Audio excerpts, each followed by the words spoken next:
Hey guys, how's it going? Wheldrake back with another video, and I want to jump into the Warframe lore one more time. Now, today's footage is taken from a live stream that we had a week ago, so forgive the empty comment box and the occasional bad quality connection.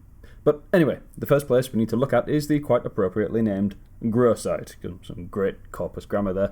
Anyway, we see that the corpus are cultivating some sort of Orokin era plant. However, on closer inspection, it doesn't appear to be a plant. If anything, it actually looks fleshy. Now, we know that the Orican were, or at least became, pretty avid flesh sculptors. They were debased post-humans who lost what it meant to be human, and they considered life to be their plaything. They moulded their own flesh into a form that would best suit their own twisted fashion and ideals, whereas homunculi created by the Technocyte virus was like clay in the Orican's hands to be shaped at whim and disposed of if the end product displeased them. What I'm trying to say here is that once you get to the levels of genetic mastery and tissue manipulation that the Orican clearly did reach, nothing is impossible. The end result of these experiments into life is going to be revealed later. Next up are the Enrichment Labs, and the expositional dump that comes with it. First up is the giant, creepy, heart-like object in the centre of the first room. This will link into a theory I have coming later, so there's not much more to say here. Next up is a small zoo area. Great time to talk about the topic of the day, which is genetic manipulation. Another perfect example are 3 types of Oricon fish that you'll find out in the Orb Vallis. They're actually captured here.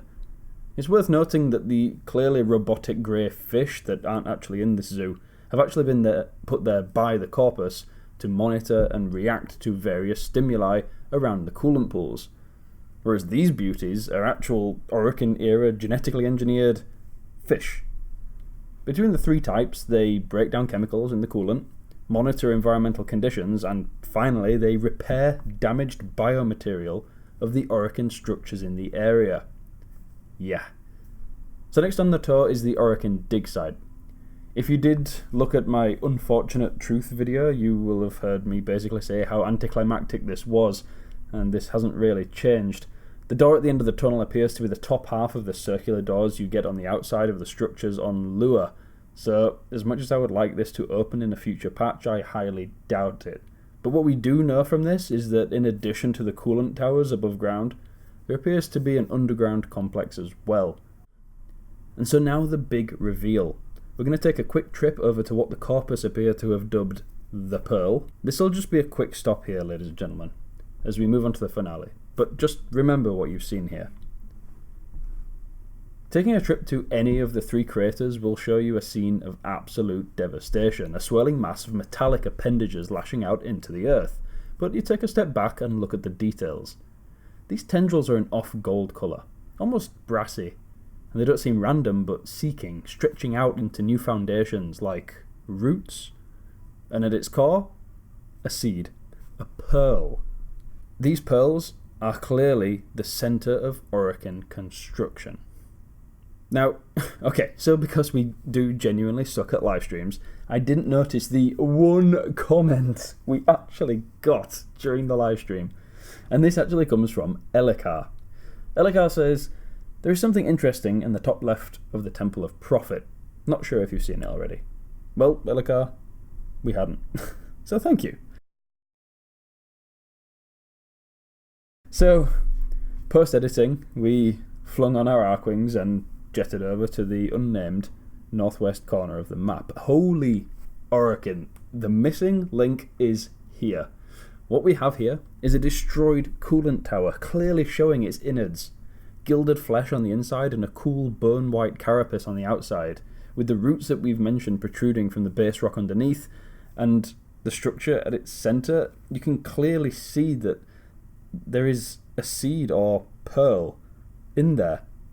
You cannot specifically see the distinct point of origin, but we can safely assume that this is where the seed is located.